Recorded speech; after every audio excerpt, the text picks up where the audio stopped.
24 miles northwest of South Amboy. Bro, what the heck?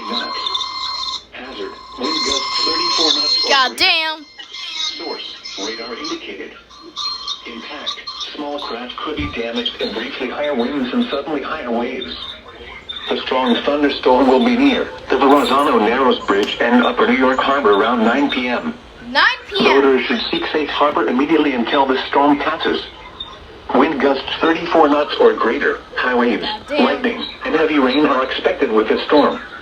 If caught on the open water, stay below deck if possible. Keep away from ungrounded metal Wait, I'm gonna do objects. something.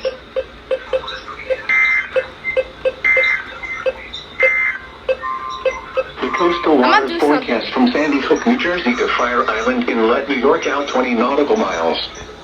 Small craft advisory in effect until midnight tonight. For tonight, southwest winds 15 to 20 knots with gusts up to 25 knots, diminishing to 5 to 10 knots after midnight. Seas 3 to 5 feet, occasionally to 6 feet. Wave detail, south 5 feet at 5 seconds. God damn. Showers and thunderstorms likely early this evening, then chance of showers and